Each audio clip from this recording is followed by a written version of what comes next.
Comunicação empresarial, natureza, abrangência, função. Parte 4, obstáculos à comunicação. Olá, o tema da nossa aula, obstáculos à comunicação, tem a ver com um problema do cotidiano das organizações. Todas as empresas, repito, todas as empresas vivem em maior ou menor escala essa questão, esse problema dos tais obstáculos. Existem ou enfrentam obstáculos. Esses obstáculos, às vezes, podem ser atribuídos a questões da estrutura propriamente da empresa, propensa a viver esses obstáculos ou gerar obstáculos. Muito frequentemente, no entanto, não tem nada a ver com questões de organograma, mas sim tem a ver com o relacionamento entre as pessoas, o modo pelo qual as pessoas ocupam o lugar numa determinada organização. Nós vamos conhecer esses obstáculos, perceber que eles foram, na verdade, mapeados por uma organização de pesquisa de opinião, isso no exterior, e a partir desse mapeamento nós vamos fazer aqui algumas reflexões. Vamos a eles. Obstáculos à comunicação. Olha, os problemas foram mapeados por essa instituição aqui de pesquisa, bastante conhecida, aliás, e referidas por esse autor, cujo livro recomendo a leitura. O primeiro problema é o critério vicioso. O que é o critério vicioso?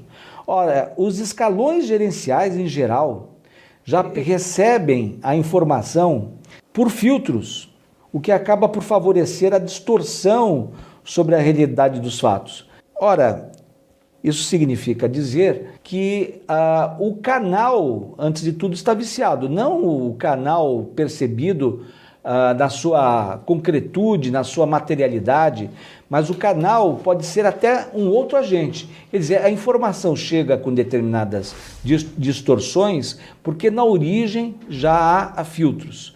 O que se pode pensar a respeito, e isso que vou dizer agora não se trata assim de buscar artificialmente uma solução, mas o que se pode pensar e fazer é identificar esse filtro. Na verdade, ter muito cuidado com o canal de entrada de determinada informação, sobretudo aquelas informações estratégicas. Por exemplo, no âmbito supermercadista, você imagine que a coleta de preços dos concorrentes, esse processo de coleta por parte de determinado supermercado, isso ocorre frequentemente. Imagina esse tipo de informação que é absolutamente estratégica, passar por algum tipo de filtro e a partir desse filtro a informação não chegar aos escalões identificados com essa questão no modo como precisam chegar. Esse filtro poderá eventualmente, e não necessariamente, não se limitando a esse exemplo que eu dei, mas esse filtro poderá criar, por exemplo, lacunas, descontinuidades em relação à informação propriamente, com todo tipo de repercussão na organização. Então, portanto, é preciso pensar o canal de entrada, identificar o indivíduo, os indivíduos, a seção, o departamento responsável por essa entrada e, naturalmente, eu tenho que evocar mais uma vez, como é imperioso dizer, o diálogo é um dos grandes momentos de resolução do problema. Vamos à frente, nós temos aqui um outro obstáculo, que é o símbolo de status. Ora, muitos chefes retêm informações na pretensão de que com isso tornem-se mais importantes, transmitindo-as muitas vezes apenas quando as mesmas, ou seja, essas informações, podem garantir-lhes prestígio junto aos subordinados. Acreditam dessa forma que a confiabilidade que atribuem às informações reforçam seu poder. Empresas muito compartimentalizadas, em que as relações não fluem de forma mais aberta, sem obstáculos, esses sim concretos, vamos dizer, de estrutura do próprio prédio. Então nós estamos pensando em obstáculos até arquitetônicos. Essas instituições muito compartimentalizadas podem ser um motivo da geração desse problema, mas não apenas. Ou seja, usar a informação como símbolo de status. É como se eu vivesse, por exemplo, no meu pequeno feudo, dentro de uma instituição, e passo a manipular a informação conforme aquilo, de algum modo, me beneficie. Porque na medida em que passo a compartilhar essa informação com determinados subalternos ou com outras chefias, isso, a meu ver, poderia resultar em maior status para mim. Então, o que se pensa é que, no caso dessas instituições com um projeto arquitetônico, claustrofóbico, muito fechado, é pensar talvez numa reforma.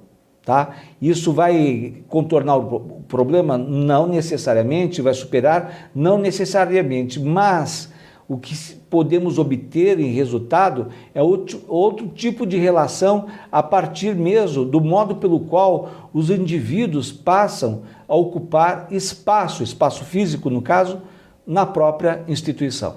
Nós temos aqui o outro problema, é a escamoteação de informações para obter vantagens pessoais. Não revelam informações que possam ser úteis a possíveis concorrentes. As empresas com clima carregado, elas vivem essa situação. Olha, eu estou falando aqui de escamoteação. Vamos voltar lá? Escamoteação, como você sabe, é um disfarce.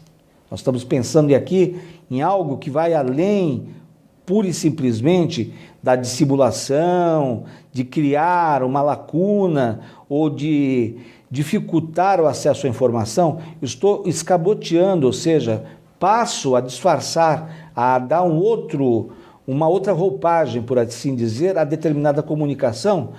Para quê? Para obter vantagens pessoais. Isso é extremamente grave, ou seja, isso sim que é a manipulação. Isso pode resultar, muito frequentemente resulta, quando se descobre, em demissão desse agente. O outro problema é a criação de abismos. Profissionais que mantêm distância com os subordinados, inibindo-os a manifestação e, com isso, limitando as comunicações ao fluxo descendente. O que significa dizer, em outros termos, que há chefias, muito provavelmente, há chefias, há membros, há agentes que temem, quem sabe, a entrada de lideranças jovens nessa organização. Isso por quê? Porque quem comete esse tipo de deformação, tá, bastante grave, que é o abismo, ou seja, a indiferença, o silêncio, a expressão, a criação de abismos, até do ponto de vista topográfico, parece designar bem o fenômeno. Há um abismo, há uma tamanha distância entre determinadas chefias e seus subordinados. Por quê? Justamente porque as chefias eventualmente venham a temer que esse relacionamento possa suscitar algum tipo, quem sabe, de competição e mesmo de ganho de postos. Daí, portanto, o silêncio, a indiferença. Voltando, nós temos as rivalidades interdepartamentais, que são as divergências, mal-entendidos ou especializações exageradas. Eis aqui uma situação muito interessante, já falo sobre isso. Geram com frequência permanentes rivalidades no trabalho e comunicações deficientes. Ora, essas especializações exageradas é o modo como determinados agentes entendem que uma necessidade técnica, por exemplo, está sendo contemplada no departamento que se tem como rival, ou no próprio departamento, ou seja, há uma necessidade, por exemplo, a adoção de determinada estratégia por parte de uma empresa exige necessariamente a contratação de um especialista. E esse especialista vem para a empresa já com determinado status. Então, na percepção de vários agentes, na verdade não é pura e simplesmente, talvez, um tipo de reação à contratação do especialista. É uma reação, a reação se dá em relação à efetiva necessidade de se contratar um especialista para aquilo que, na visão de muitos agentes, não era algo tão especializado. Ou seja, é a supervalorização de determinada tarefa ou determinado processo aos olhos das chefias, com contratações desse tipo a que me referi. Bom, meus amigos, é isso. Ficamos por aqui. Eu quero desejar a você bons estudos e vamos à frente. É isso.